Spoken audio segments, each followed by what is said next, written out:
Good morning and welcome everyone. I'm just going to bring my guests up on stage. In the meantime, please feel free to let us know who you are. It's nice to know who we're talking to today. There's quite a few people on. There's Knight. Hi Knight, how are you? Morning, Stacey. Morning. Okay, cool. Michael should be coming up there now. Cool. Morning, Lou. Hi Michael, how are you? Hi, good, thanks. Great. Good morning. Cool. Cool. So welcome for everyone coming in today on our webinar discussing Auckland Council's response to the medium density residential standards. Joining me on stage is Knight House, CEO and co-founder of Relab, and Michael, Director of Campbell Brown Planning.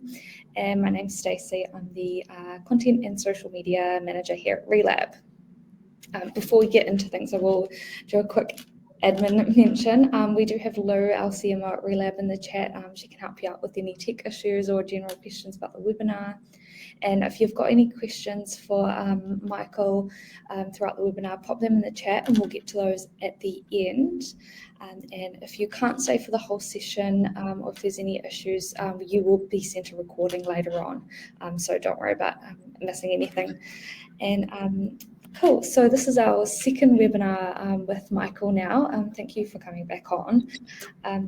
Back in November, we did a webinar with Michael around the government's initial announcement for the proposed medium density rules.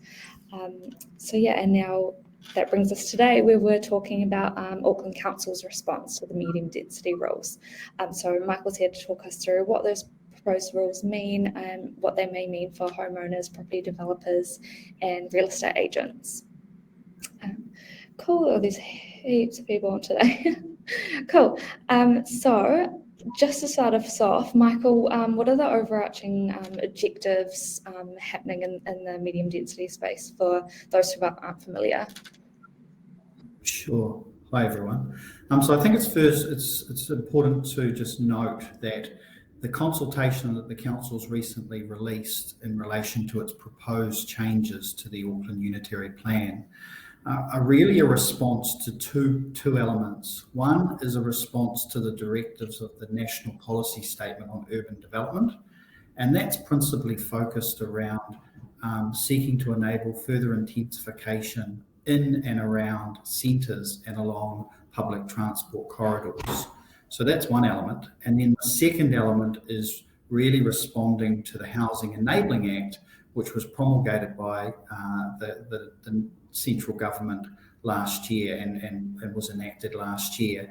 And both pieces of legislation set an expectation for all Tier 1 councils, and let's not forget, this is not just Auckland, it is all Tier 1 councils, which includes the likes of Christchurch, Wellington, Hamilton, Tauranga, there's possibly a couple of others at Tier 1. So there's actually quite a large spatial extent of the urban area, not just Auckland. But focusing on Auckland, the Auckland Council has basically released, I guess, it's an initial consultation document which sets out some of its thinking in terms of where it will guide intensification to address the National Policy Statement and the Housing Enabling Act. Cool. And can you give us an overview of how Auckland Council has responded?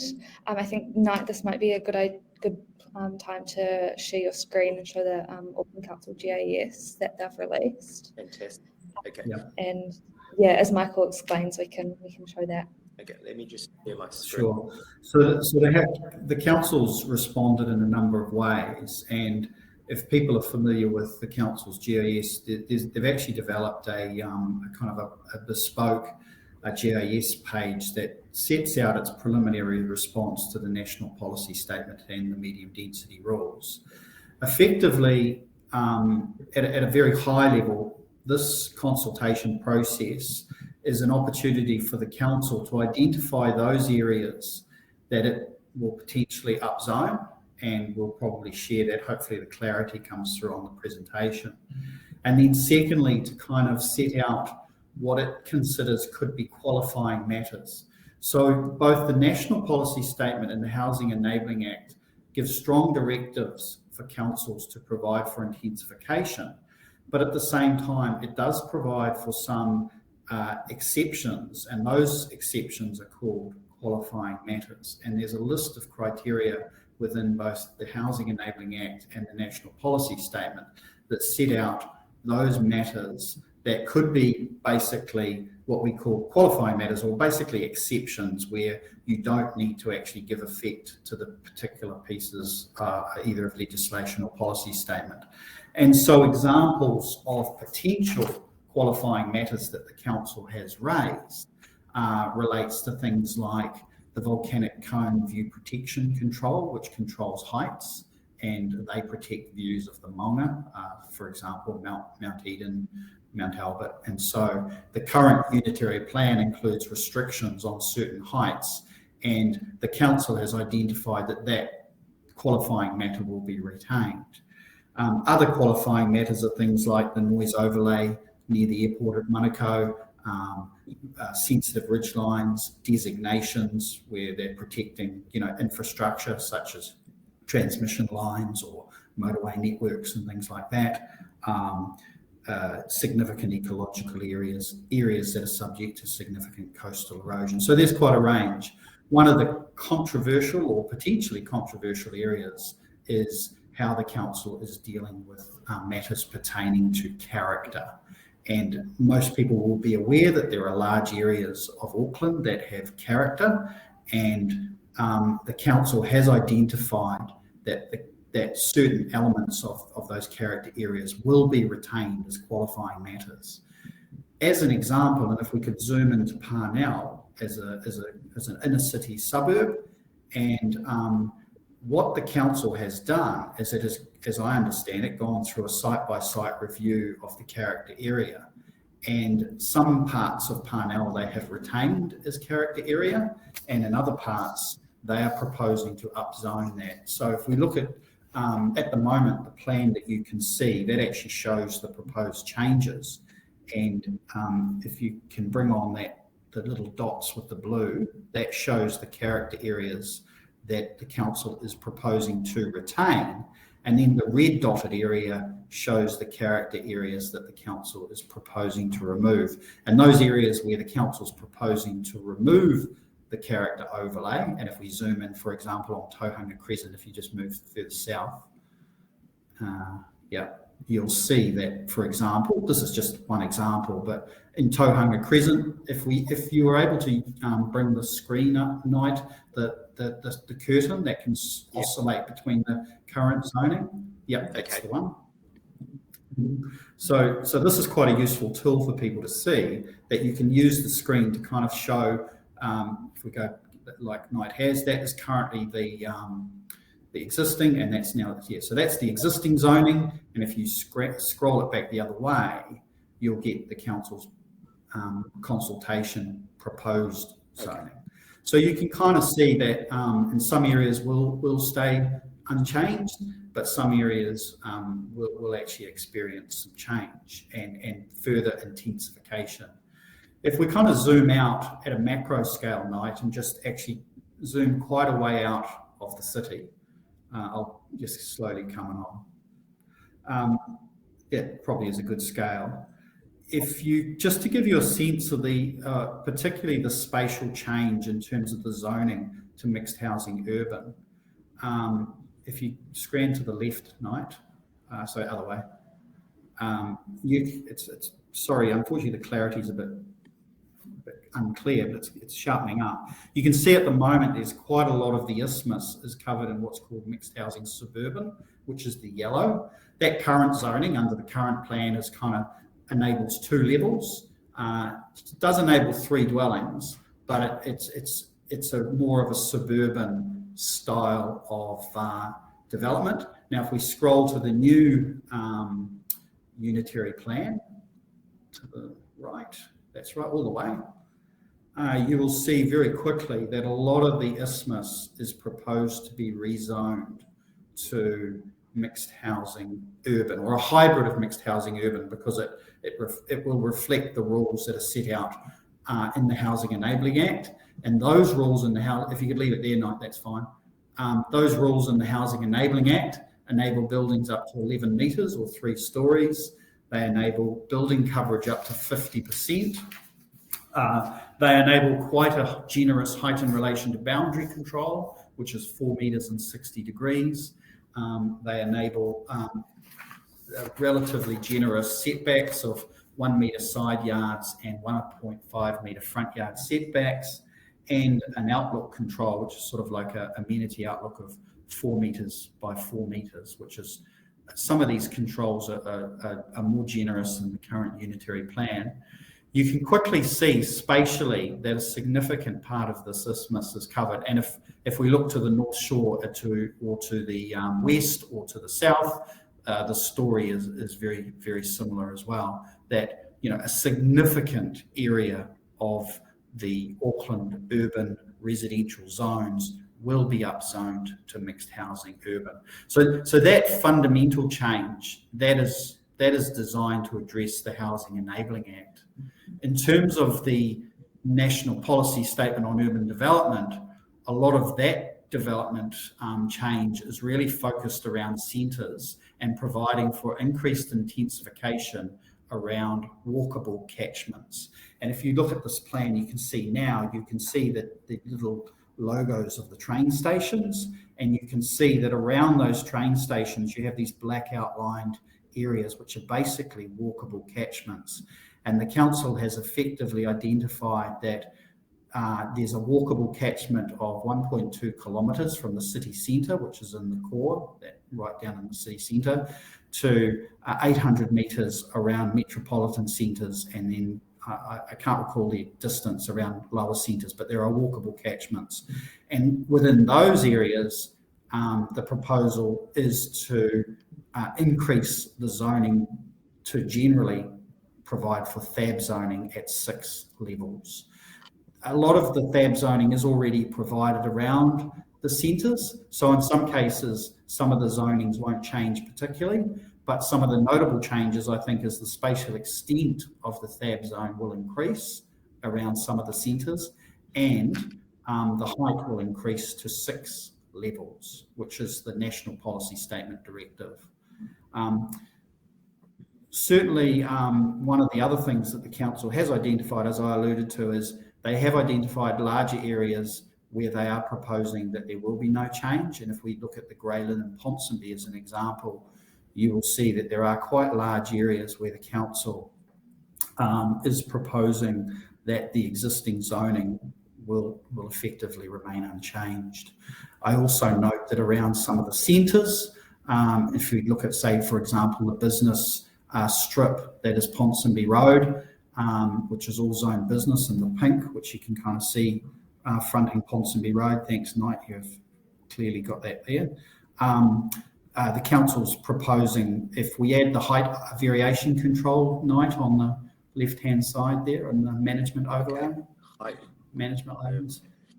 Yep, that's it. The council's proposing to retain Ponsonby at 3 levels. And look, that's an interesting debate in terms of thinking about, to my mind at least, an area that has access to a wide range of amenities and services and employment and recreational opportunities. I think there may be an argument that the heights could be increased there. And I guess that's where people can provide feedback in this process. But at the moment, the council's decided that this is an area that has kind of character, and I want to keep the heights to 3 levels. So this is where I guess the process is going to sort of flush out some of that feedback. Great. Hey, Michael, this is great. And for some of our viewers who just joined us just now, and you're wondering, hey, Knight and Michael and Stacey, how did you guys find this map and how do we use it?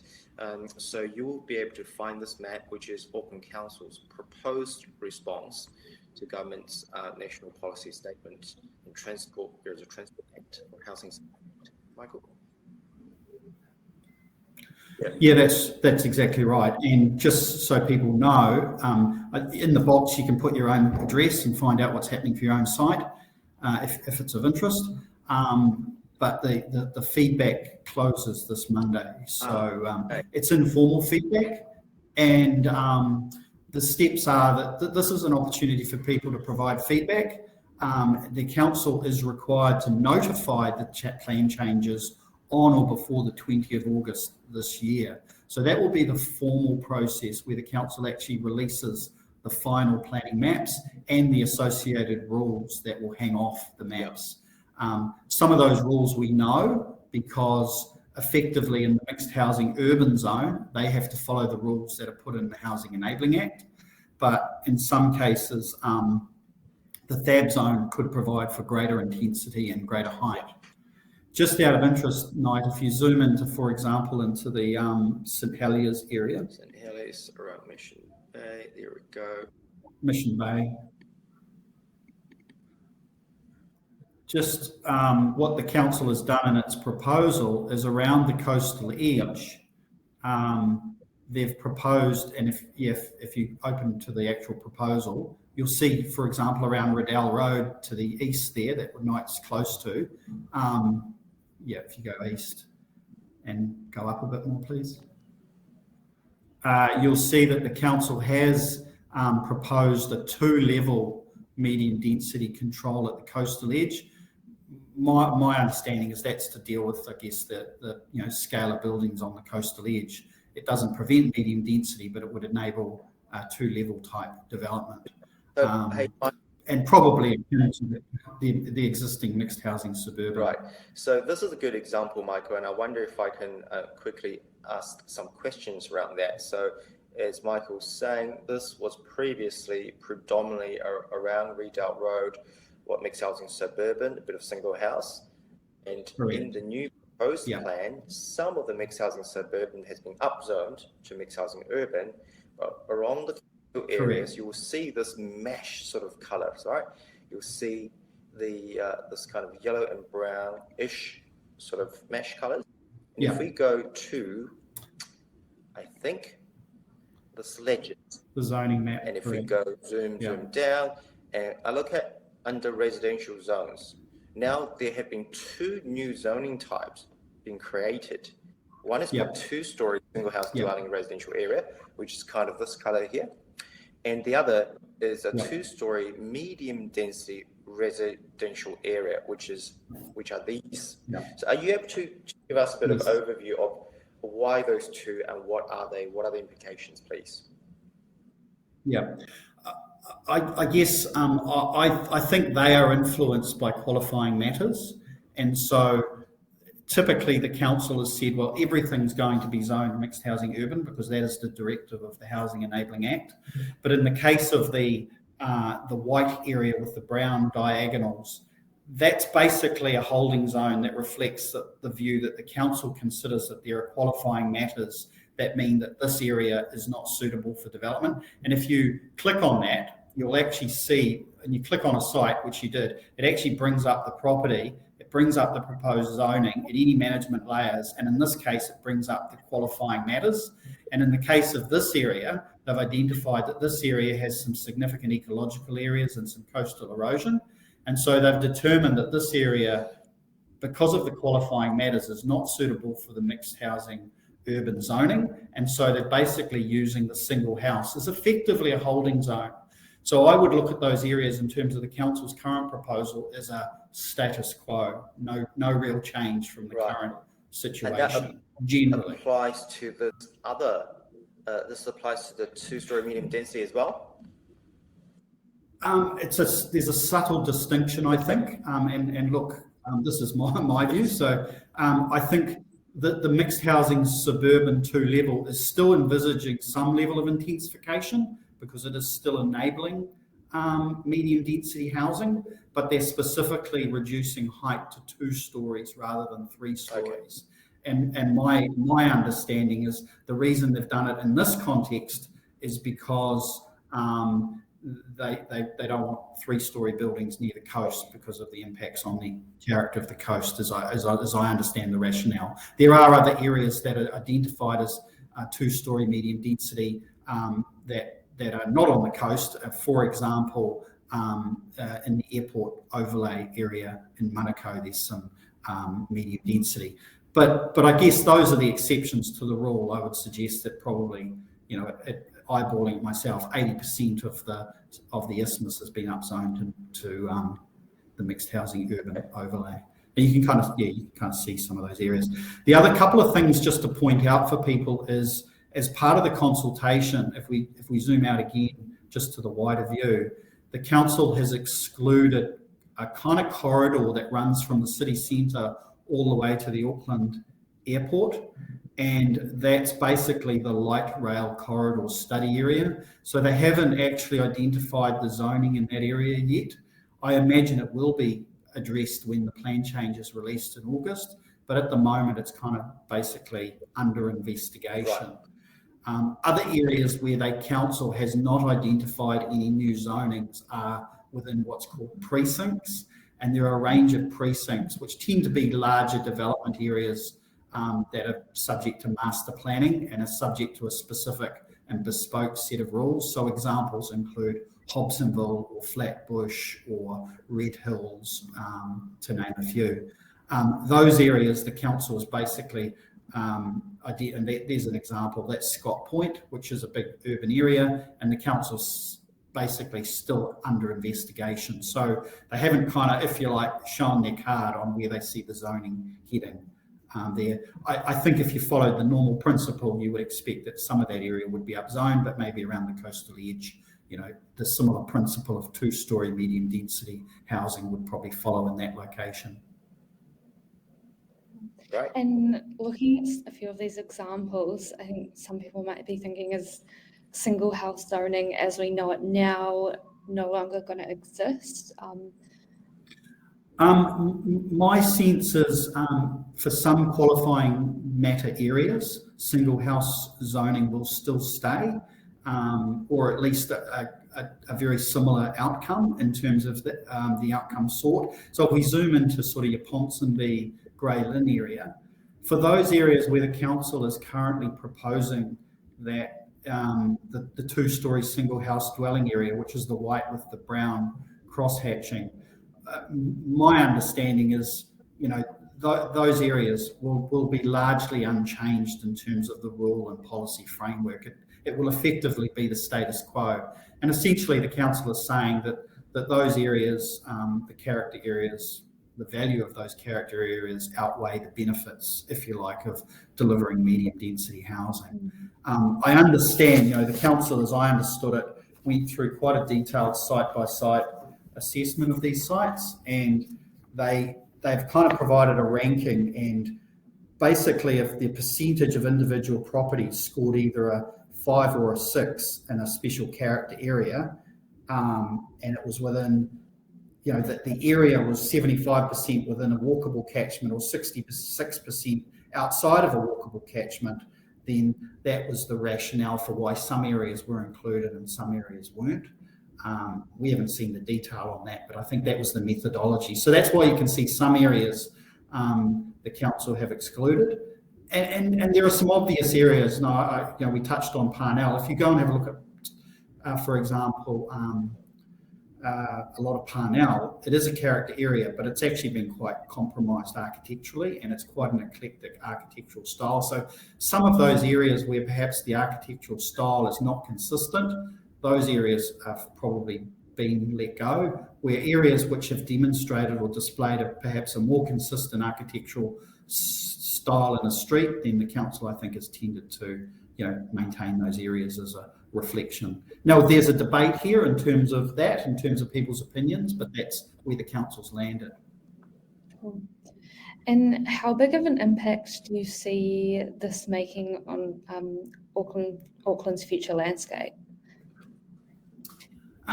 Look, and I think I might have touched on this in the previous webinar.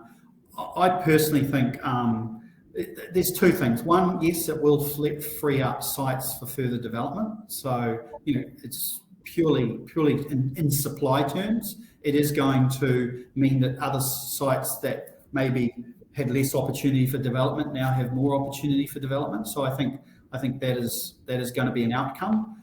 I personally think that the rules that the government have landed on, in my view, are pretty, how do I put it, a lowest common denominator. So I think if you design to comply with these rules, it does have the potential to lead to some pretty poor outcomes in terms of amenity and quality of built form.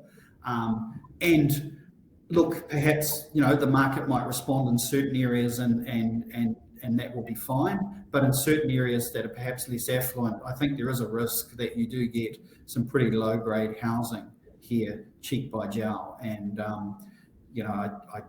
as a person who's passionate about Auckland, I do have some concerns that when we get to the future, we could see some poor outcomes, because the rules, particularly the medium density housing rules, are quite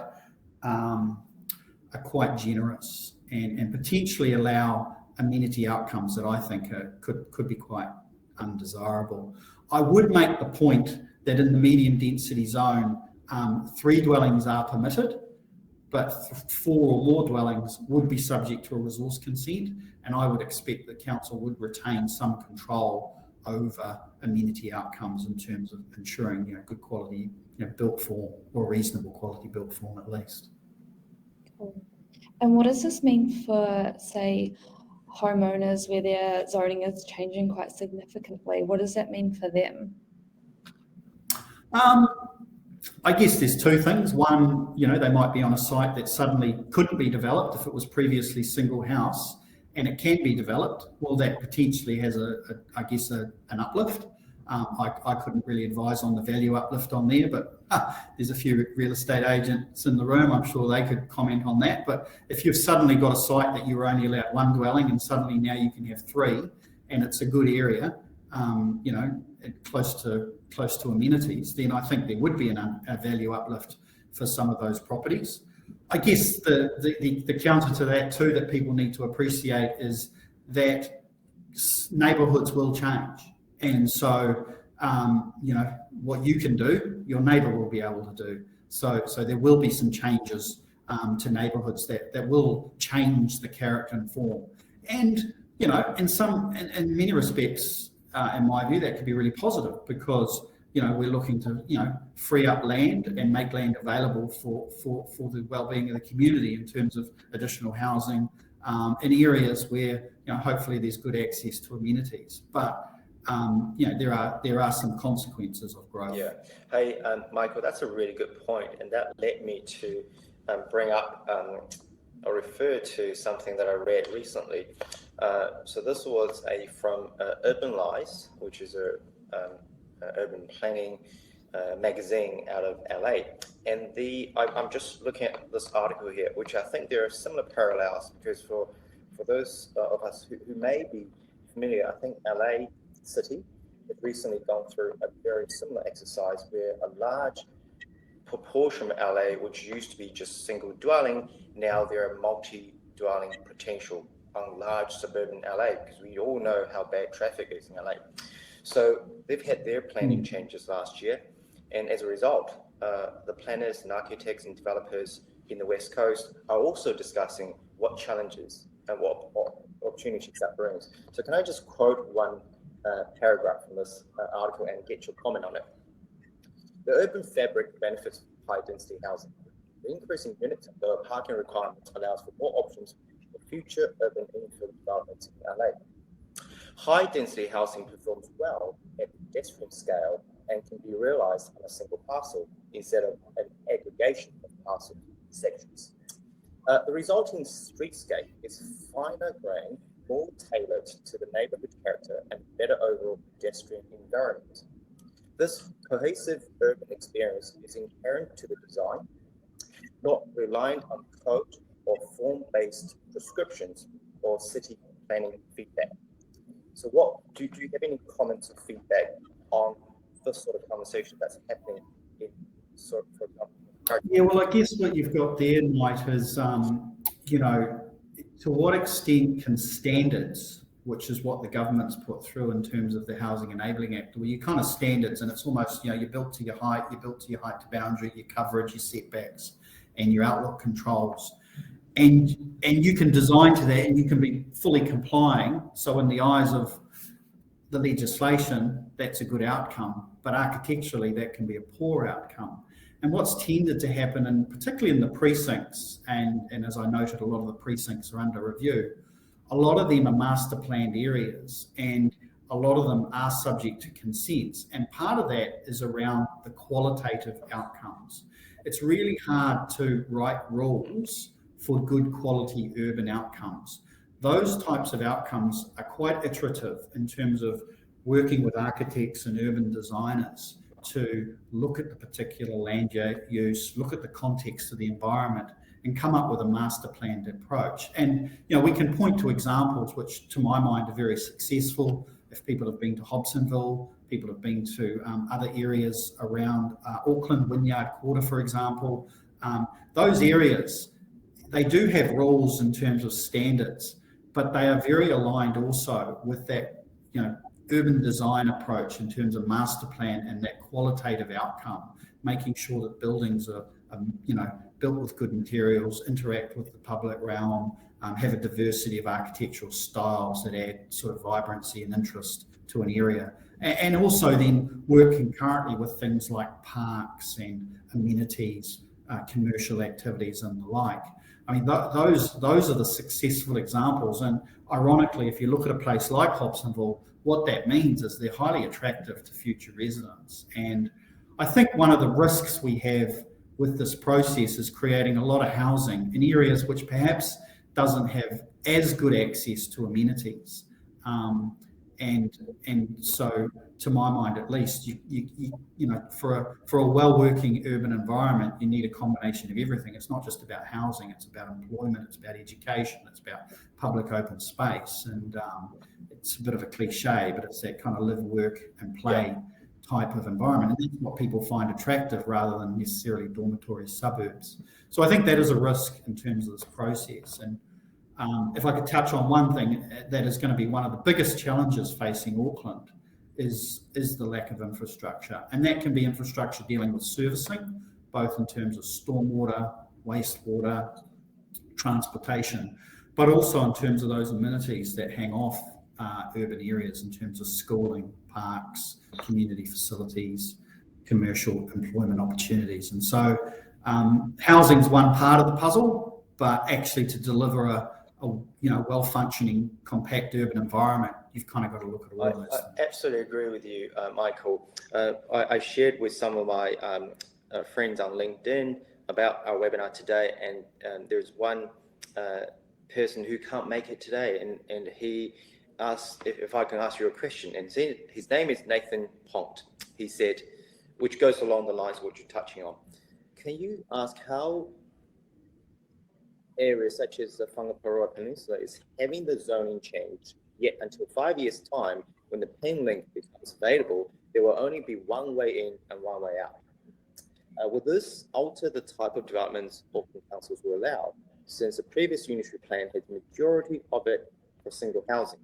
So Nathan has an interest in Whangaparoa, and as we can see in the proposed plan, before a lot of single house now. Yep. So what's and there is, and you're absolutely right. I mean, let's remember this is not a local authority initiative. This is a directive from central government, and it's a really extremely strong directive, and there will be implications on traffic in terms of places. I mean, that's a classic example of Whangaparoa, that there are going to be some traffic impacts. I'm not a traffic engineer, but it stands to reason that if you're going to enable greater intensification and greater population, that is going to create some challenges. One of the things, however, that I think it needs to be borne in mind, and people will have views on this, but one of the underlying philosophies that already ran through the Auckland Unitary Plan was around aligning land use planning with transport planning. And a lot of the drivers for this will be around enabling greater public transport and utilising public transport corridors. Now, people can argue whether or not that's the way to go, but the idea is really to focus that intensification around public transport and encouraging mode change. And some of the recent changes with the national policy statement include the removal of car parking on site, for example, which is now an operative outcome. on-site parking is not mandatory. It's driven by commercial requirements as a developer or a landowner. And so that is very much an ethos that runs through not only the unitary plan at present, but through some of the policy drivers under the Housing Enabling Act and through the National Policy Statement. It is about concentrating development around public transport corridors. Some might argue that the Housing Enabling Act kind of goes a bit further than that, because it is enabling development in areas which perhaps don't have as good access to public transport. And I think there will be some growth challenges with that. Great, thank you. Cool. And this might be a question a bit more suitable tonight. How do you think real estate agents are going to be impacted by these changes? Okay, I'll try and answer that one, Stacey. So here at Relab, we are building a software solution for many real estate professionals, especially for real estate agents. And I can see there are many of our customers from different agencies, from different branches online. So I think one of the common questions that we get asked as a software provider is, hey, I've got a client who's got a site with subdivision potential. Can Relab, any software, just tell us whether it's doable, and if so, how many lots can I advise or can they get out of the site? I think quite often it's not a black and white answer. It requires a lot of due diligence or involving experts such as Michael and his team from Campbell Brown Planning or other professionals. But when you are dealing with the people who's just want to Sorry, Matt, there's a lot of comments about your mic not working properly. We might have to move back to Michael for a bit. Yeah, let me have a look and see if I can fix it. Sorry. I'll ask the question a bit later again. Michael, I'll move back over to you. How does this impact Auckland Council's carbon emission commitment? It's a good question. I guess it's a tricky one. I guess at a macro scale, it is around using existing land more efficiently. It's about actually reducing urban sprawl at a macro scale. And so in that respect, and it touches on what I mentioned earlier around focusing a lot of intensification along corridors and within centres. A lot of that is focused around making use of existing infrastructure, be it public transport or existing assets and amenities. And so in that respect, it's certainly, from my point of view, it's not out of line with that at all. It's very much aligned with, I guess, providing areas with communities that can ultimately, live, work and play. It's a bit probably arguable around the edges because, the Housing Enabling Act is quite vanilla. It applies across the entire urban areas. And there are areas that are going to be upzoned that perhaps don't have as good access to public transport. So in that respect, it could be that, you could have some, sort of contrary outcomes to emissions reduction.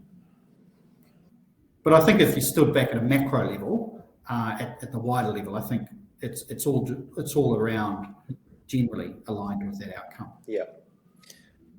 Hey, I'll try and speak up a bit and see if my mic is better. Can someone please let me know? Test 1, 2. Can you guys hear me okay? Okay, awesome. Hey, around the transport options and around carbon, topic of carbon, can I just make one comment, please? I think these are profound changes that's going to happen to our city, not just Auckland, but tier 1 cities.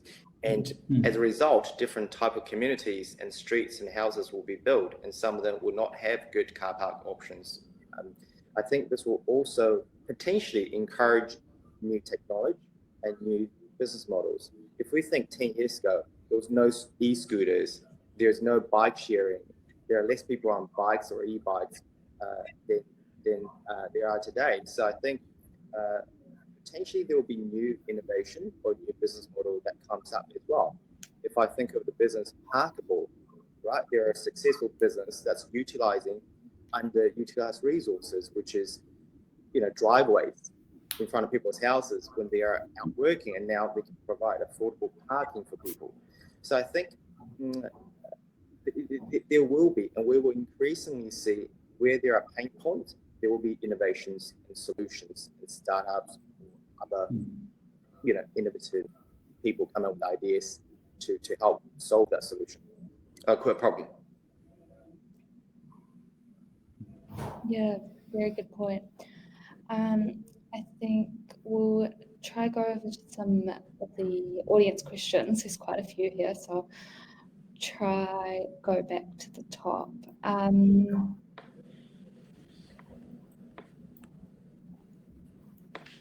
Unlike previous plan changes, will these rules become active once a plan change is released? That's a really good question. So it's a little bit of a grey area, but as I understand it, and bearing in mind, as I said at the start, we've got two pieces of legislation that the council has to give effect to, the National Policy Statement and the Housing Enabling Act. As I understand it, with respect to the Housing Enabling Act, those rules will largely be operative on the notification date, and effectively the old rules will fall away.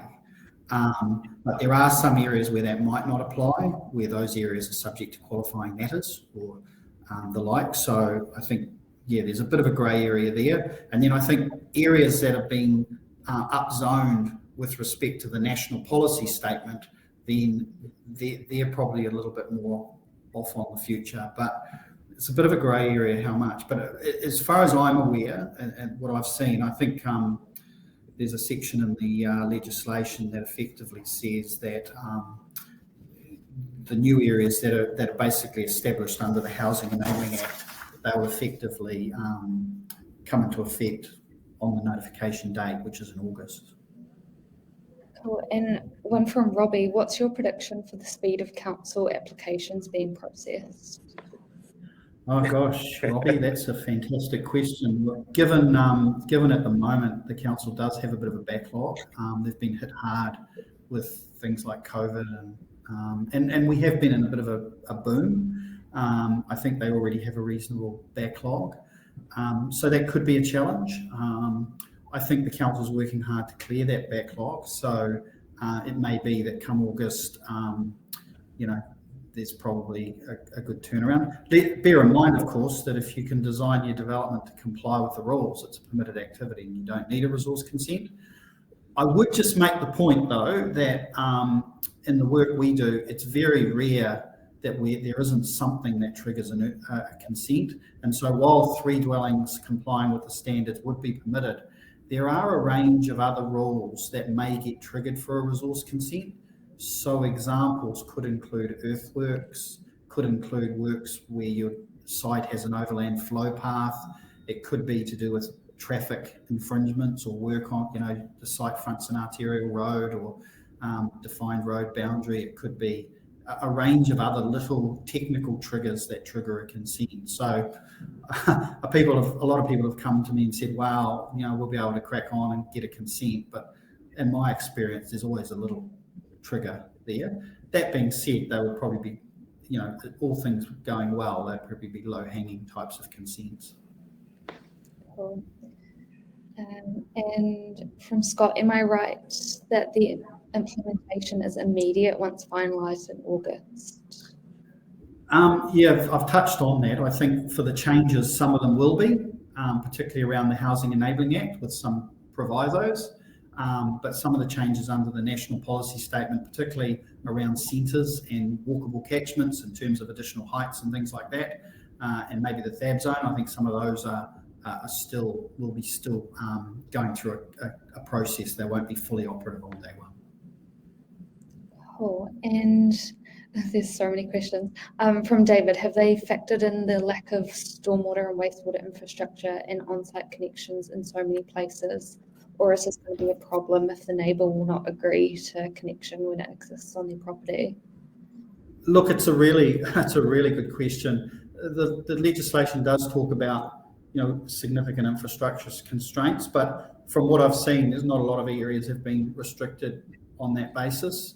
But there will be areas which may be zoned for further developments, which can't actually have access to infrastructure. And so people, whenever they're doing their due diligence, even today, they need to make sure that when they're looking at a site, that there is the ability to access. There are already sites that can't be developed because of infrastructure, and it's a really good point around that right of entry for servicing other people's land. It's a real problematic area, and this legislation doesn't deal with that.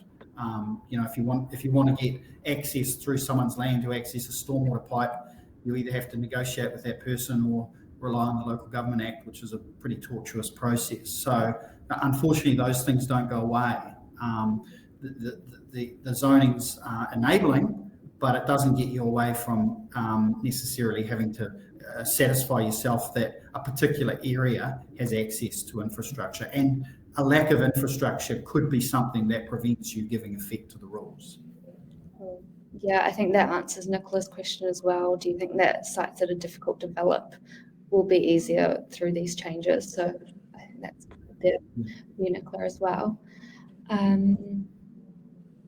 Will these new rules be able to override a covenant on a title which prevents further subdivision, e.g. Beecroft Estate and Forest Hill? Look, I'm not a lawyer, but I am aware that there are other areas that have private covenants that developers or landowners have decided to impose on themselves. As far as I'm aware, these rules don't override that. That's a civil obligation. So when anyone's developing a land, they could get a consent to develop a land in accordance with the unitary plan, but it doesn't remove their obligations under any civil restriction that may apply to a site. So that would be my interpretation, but someone might have to get their own legal advice on that. But it's not, there's already situations where sites may have an upzone, but because of civil restrictions on the title, they can't give effect to it. That's just a civil restriction. Cool. And it's important to remember that this legislation is enabling, it's not directive. So it doesn't say that if you come to develop your site and you decide you don't want to build 3 houses, you only want to build 1, you don't have to build 3, and you don't have to develop your site. It enables it. And do you know, for the areas that are under investigation, do you know if they'll be finalised in August, or is there a longer timeline for those ones? As far as I'm aware, because they're working to a directive from central government, they will have finalised them. I'm sure they would have had to, but that's all I'm going on. There's no exit clause for them not to do it. But it is, to be fair to the council, we're talking about a significant review, and so it's been a Herculean task to be able to review the zonings. It's not the unitary plan's not a simple document. It's very complex, and the precincts in particular have quite a degree of complexity, because they don't just deal with zoning, they also deal with things like infrastructure triggers and transport triggers and open space requirements and all those sorts of things. And so it's not just as simple as upzoning it, because it has implications for a whole range of other precinct matters. And no, if your sound's working a bit better, do you want to go back to your point before? Sure. Hey, everyone, I'll speak up and just tilt my laptop to make sure that you can hear me. Apologies for the technical problems before. I think, Stacey, what was your question again? How do they impact real estate agents in their line of work, just particularly in talking to developer customers? Sure. From our experience, a lot of our customers are real estate agents, and they're asking us, what does this mean to my client, my line of work, to areas I work in over the next 3 years? And as Michael has already touched on extensively, this is some profound changes happening to the city, and the consequences or the result to the city's landscape or the future market will be far-reaching. So my advice to the real estate agent out there is, I think the knowledge and information it requires to provide a good service is going to increase. Previously, before unitary plan came into play, you just go, is your site square? Does it have 800 square meters? If so, you can subdivide into 2. But now look at the complexities and the considerations that's involved. Obviously, it will have an impact on supply and demand and pricing. I think the best advice is get your head around this and learn it as much as you can, and refer to experts such as Michael if you need to, and maybe sign up to Relab as a subscription, because we are the all-in-one platform that gives you this information at a early due diligence level, and we provide you the tools, the reports, and the software to help you to provide a good service to your client. Another advice would be, you need to think of the outcome. For example, if we have a site that 1,000 square meters, as per Michael's point before, in this new enabling planning legislation, 10 terraces up. You don't have to, right? You can put 4 standalone or 3 duplexes, whatever. You have to think about who's going to be living in it, what's your borrowing limit, and how much would be like to pay and the amenities around them, like transport, schooling, etc., etc. So again, it's a supply and demand. I think the skills and knowledge required, especially for new agents, is raising the bar again, and you really need to set yourself apart to be able to have it. Perfect. There's some great comments from Michael there. From Anne, is it amazing how the government is tracking?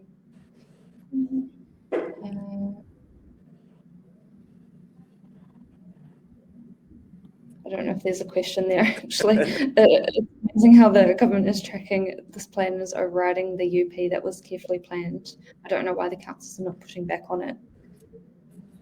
Because the council did push back, but you got to remember this was an initiative at central government that involved not just Labor but national. So it's pretty unprecedented, and it's been a political football for years, and it's purely a political decision, and there'll be some good things come out, but there'll be some negatives. Cool. And the council's in a bit of an invidious situation here. They have to give effect to it. It's not their statute. Michael, I have a question for you, which is around infrastructure. You touched on the importance of infrastructure, but it was never clear whose responsibilities is it to provide the infrastructure, and how long is a piece of string, right? Is a playground enough? Is a parking enough? Is a park enough? What about schools, roading, etc.? Now, last week, I think Minister Megan Woods has announced a $1.4 billion infrastructure bill package for Auckland. Some of it is around stormwater. I think most of it is around stormwater and roading. So, in your view, I won't hold you responsible for it. Is that enough? And if not, what else? Absolutely. What else is involved? What are the high priority items from an infrastructure point of view? If it's a perfect world and you can make, you are the Prime Minister of New Zealand next year. Oh, look, wow. Look, there's been a legacy of underinvestment in infrastructure for generations in Auckland, and I can't comment about other Tier 1 authorities, but in Auckland it's always been deferred. There hasn't been the investment, so it's great that investment's coming in, but there's significantly more, and it does relate to things like public transport. We've got the light rail link, and that's not settled down yet. We've got things like wastewater, dealing with impacts on our our harbours in terms of outflows and waste discharges. These are serious environmental issues that need to be addressed. There is still a need for sort of a roading network to be maintained and provided. And then there's a whole range of other outcomes in terms of schooling. Local government doesn't control schooling. So the ministry, they're going to be tasked with having to try and provide schooling, and it's already challenging for them, to be fair. Housing is kind of, in a way, is kind of easy. actually servicing. When people sell a house, you're selling the home, but you're actually selling a connection to infrastructure. You're selling connections to communities, and those all things all come with a cost. The council does have a development contribution regime, and it may well be that they'll have to kind of review that in light of this legislative change. There's a question from Nathan around, do you need resource consent? I think the previous webinar that we did with Michael probably goes into better detail for that. I'll put that in the chat because that was more about whether you need resource consent or not. Yeah, I think we will wrap up there. There are a few more questions about particular areas in Auckland. I would recommend checking out the GIS. I'll put the link in again in the chat. It was put in earlier. The GIS is, sorry to interrupt, but the GIS is the council's done a really good job on that tool. It's really clear and it really is helpful for people to understand. Yeah. What's important is to, when you bring it up, you've got the curtain that you can drag the changes across, but just don't forget the layers, to switch on the layers to make sure that you bring up the qualifying matters. And if you click on your particular site, it does bring up the qualifying matters as well. And so then you can kind of, if your area perhaps hasn't been upzoned and you kind of wonder why, you at least can get a bit of a cue there. Yeah. Or quickly, we'll just, do you mind sharing your screen again and showing them how to use the curtain feature so they can see how much, and then we'll wrap up after that. Yeah, my screen. Now, just because it is a helpful feature. Can camera see my screen okay?